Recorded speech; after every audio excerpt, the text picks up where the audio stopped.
Hey, it's Lukie, and let's head to the links. It's been long overdue. I'm very sorry. I've been very busy. But today we're going to load up the car and go to Bidwell Park in Chico, California. For those stumbling across this video and have never seen my vlogs, well, welcome. I hope you like them. Maybe hit the subscribe button so I can grow the channel. Be sure to give me a thumbs up to let me know I'm doing an okay job. I assume the people watching this video will be hardcore enthusiasts of this golf course, maybe people that grew up playing this course and live somewhere else in America, or maybe I'm lucky enough to have a select group of people that enjoy what I do, that are just going to watch it and make their own judgment about what kind of golf course this is. Okay, let me load up the car and get ready to go, but before I do, let's stop by the studio so I can give you some announcements on upcoming things to this channel. Yes, after months of delays, I'm remotivated. So let's get to that. Okay, what is coming up in the future? I'm glad you asked. I'm going to play 3 different courses coming up soon, one of which being the Ridge in Auburn, one being Wente by request, one being Apple Mountain Golf Course, because I've always wanted to play it. But the thing is, I need a tripod to play these courses. I currently don't have a tripod. Recommend a tripod to me if you know a good one, or if you have a friend that sponsors people that has a tripod company. Hey, what good synergy. But those courses are coming up. I'd like to go back to Mather Golf Course because they left a really nice comment when I played the course. Don't think the vlog was in the place it is now. I think I'm in a higher level of making these vlogs. And it would be cool to revisit that because they left some really gracious comments. It was really nice of them to say that, and it meant a lot. So I'd like to revisit that and help them out. I also got a recommendation to play Mickey Grove, which I've heard is a great course. So those are kind of the tentative ones.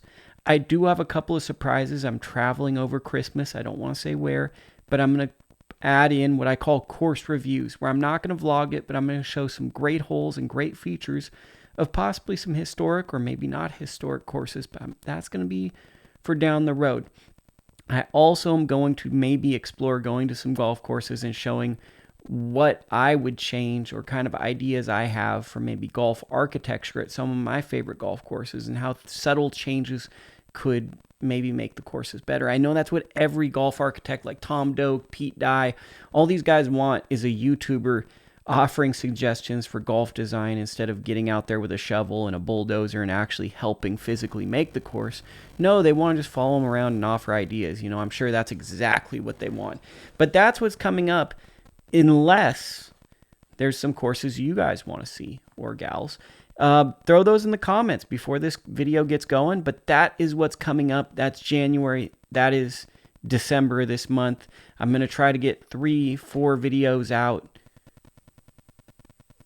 Okay, so here's the first hole, and it kind of sets up a theme of this course where it's a right to left ball flight. You got to go over this corner or go straight out, hitting left to right slices. So I went over kind of long, and there's lots of trees. It's somewhat wide open on the first hole, but it's Tree City. Not the longest hole by the modern distance, and ended up with a bogey, kind of a rush chip. Felt like someone was behind me. Hole number 2 is really cool. It sits on a little perch. It's a short wedge in, possibly a mid-iron for some players. But it's on a hill, and it's a pretty forgiving hole. Hit one of my better strikes of the day. I'm not going to critique my swing. I've heard that that's really annoying to watch. And this was a big moment for me. Lake Chabot type green, 58-degree wedge. Make the birdie. How about that?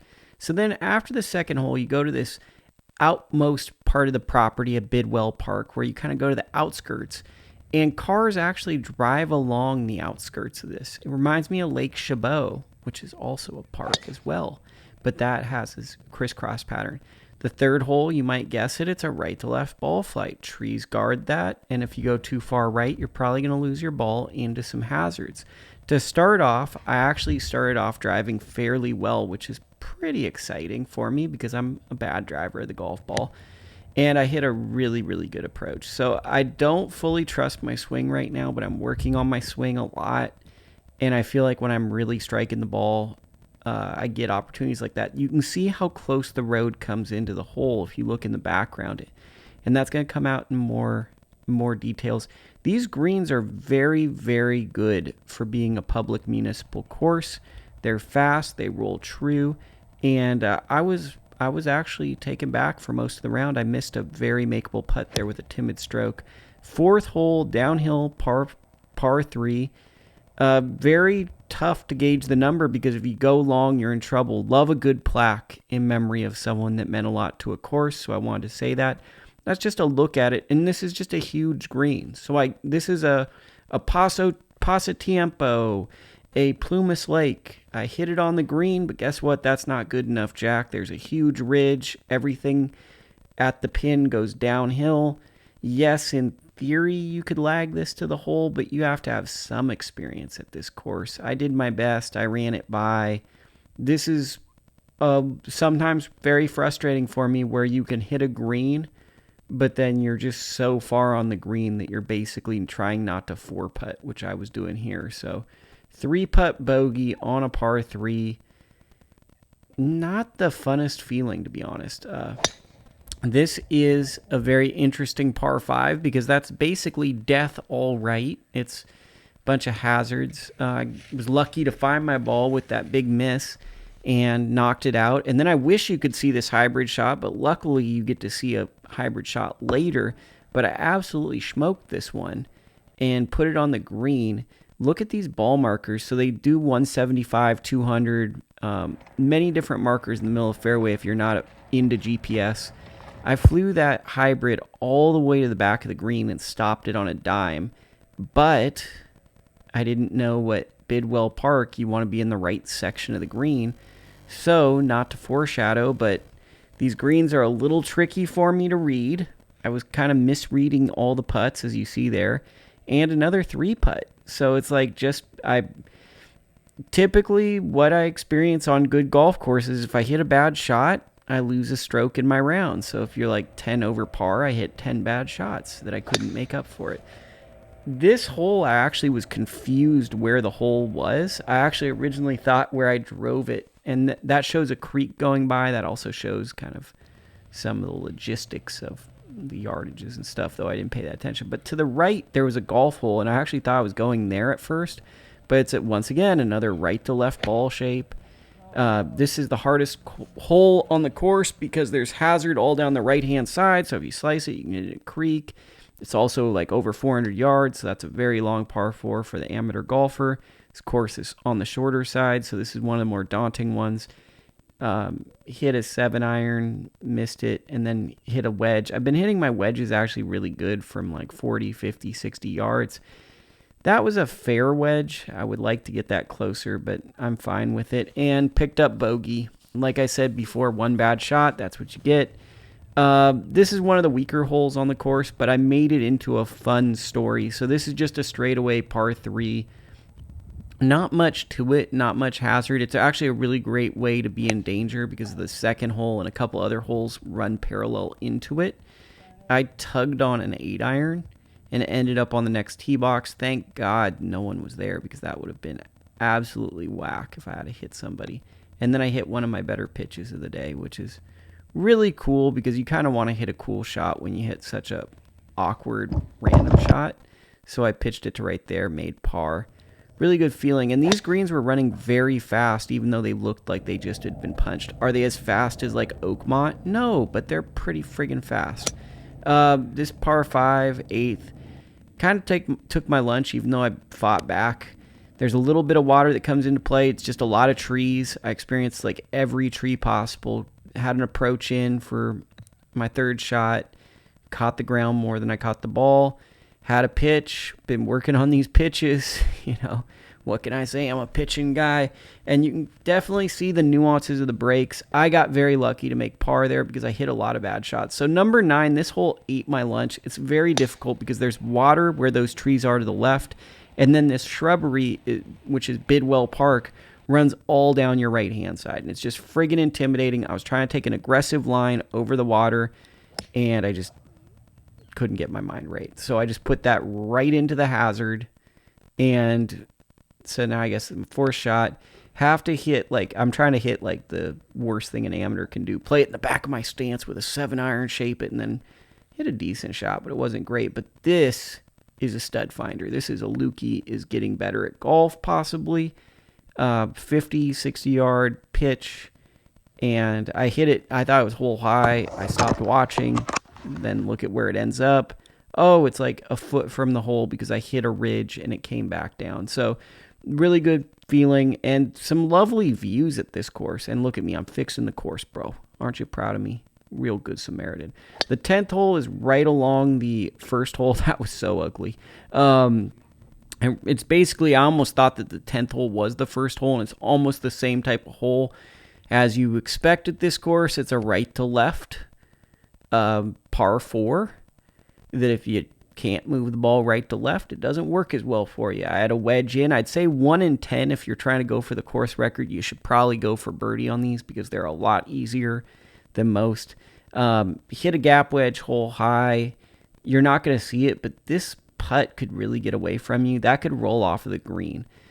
Now we took a little trip to the upmost part of the property. This is the other side where 3 is. To the right is 11. And I hit an okay drive. I tugged on it. Love the double misses going on. And then hit this hybrid.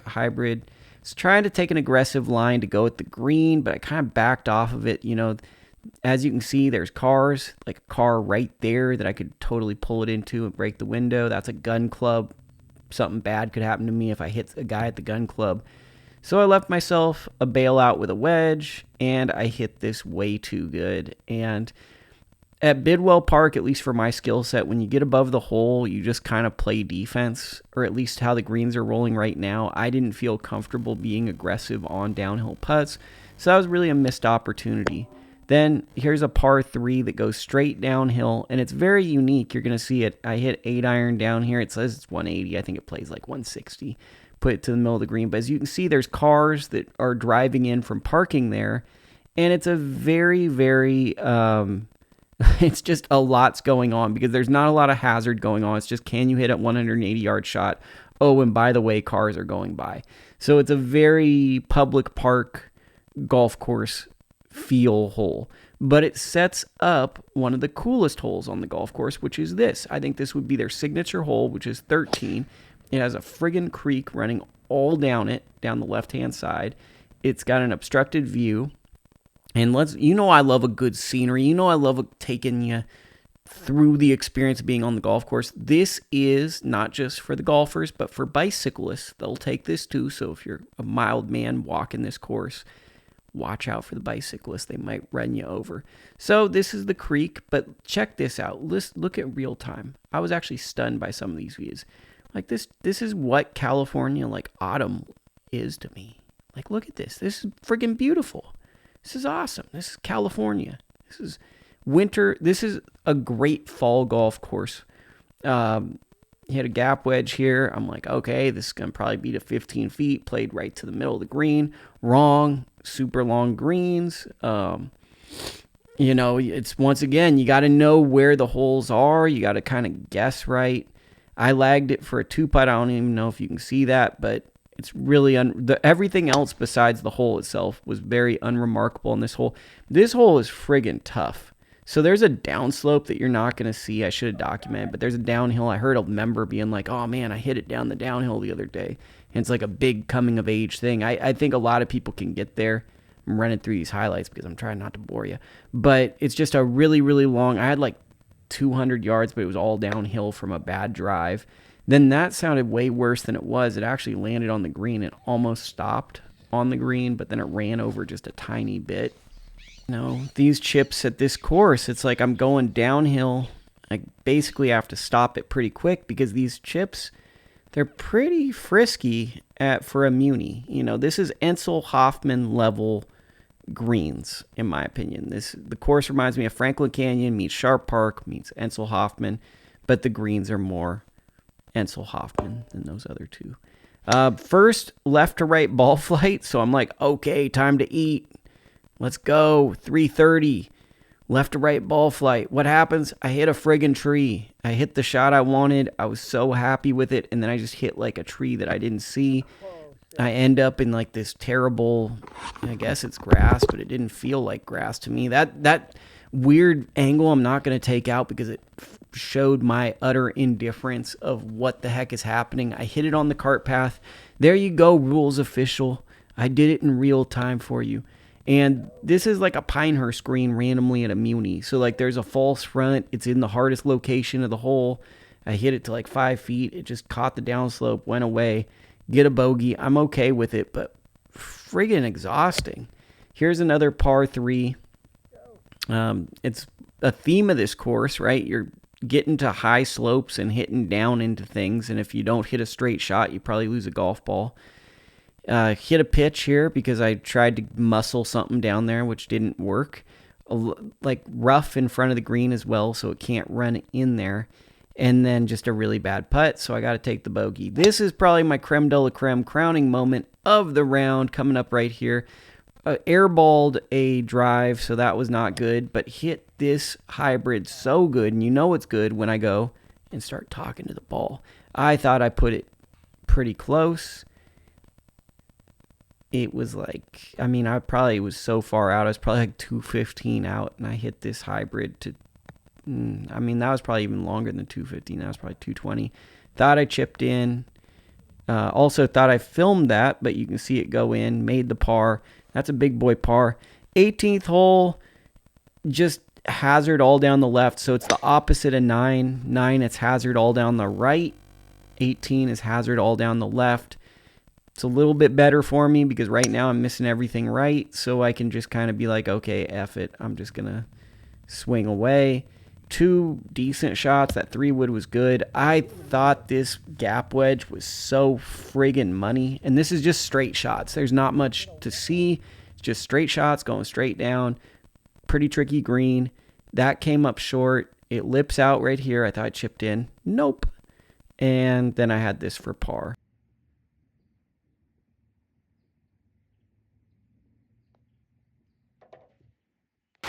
Okay, so that wasn't too bad. That wasn't bad at all. Quite a pleasant surprise. What a fun round. So let's go into the studio and let me give my course review and kind of say who I think this course best fits.